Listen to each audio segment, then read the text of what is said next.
We are excited to introduce you to the refined Elementary Standards-Based Progress Report for the 24-25 school year. These changes are designed to provide you with clearer, more meaningful information about your child's academic growth. We made updates to the Elementary Standards-Based Progress Report to provide a more accurate and comprehensive assessment of students' progress.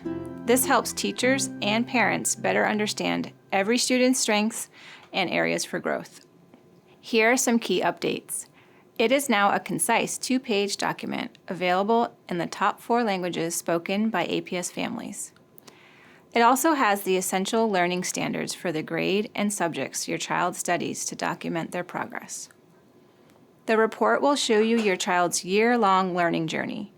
By grading to end-of-year standards, you will see the full learning goals and how your child is progressing. When I explain grading to an end-of-year standard to a parent, I've started by explaining how the progress report is more condensed, which makes it easier for both families and teachers to understand. And now the progress reports are showing the overarching standard, and parents can easily keep track of how their child is progressing through the school year because the standards aren't changing.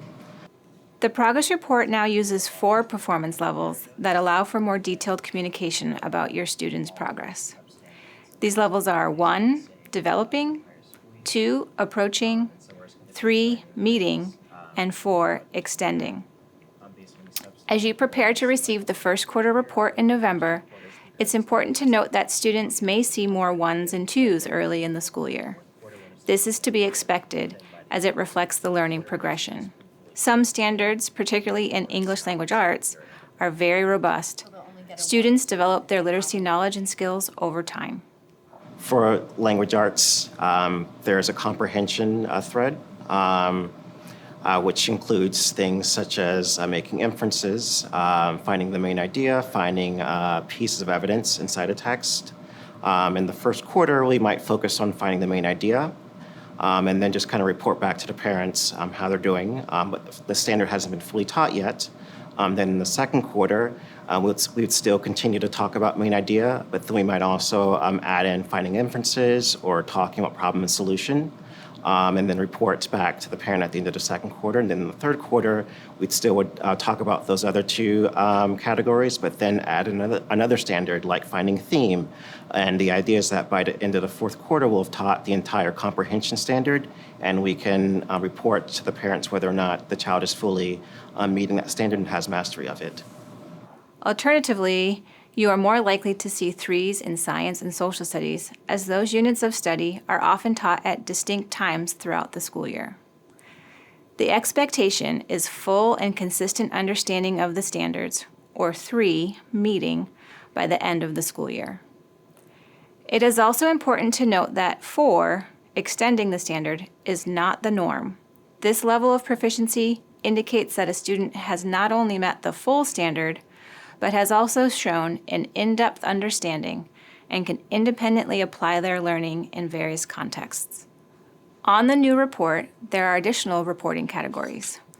NT indicates when content is not taught in a quarter, while IN shows topics introduced but not yet assessed. As teachers continue to address the learning targets and collect evidence of student learning, these areas will have ratings in future grading periods. There are separate narrative comments for each subject area.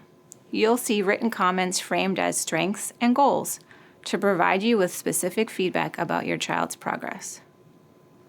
Grading to an end-of-year standard offers a clearer picture of your child's growth and a more comprehensive view of essential learning across all content areas. Progress reports are shared with families every 9 weeks, but there are other ways you can stay informed about your child's progress. Look for regular updates on classroom learning, like student work, that will be coming home from your child's teacher. The first and most important is by what the teachers are sending home every Friday or in their Friday folders. Here, parents can look at pieces of evidence, assignments, projects, and for major assessments or projects, we'll put some sort of cover sheet on them, which has a standard along with the language, developing, approaching, meeting, and then we can kind of check off where they're at. For smaller pieces of evidence, we might like put a check on it and just make a note that the student could work on it independently, or if they needed some level of support, we'd also make a note that the student needed some support or needed to work with a teacher to complete the assignment. Through this communication tool, we aim to provide you with a better understanding of your child's progress and ways to help support their growth over time. Thank you for your continued partnership in their academic journey. For more information, please visit the APS website to find out more about standards-based instruction, assessing, and reporting.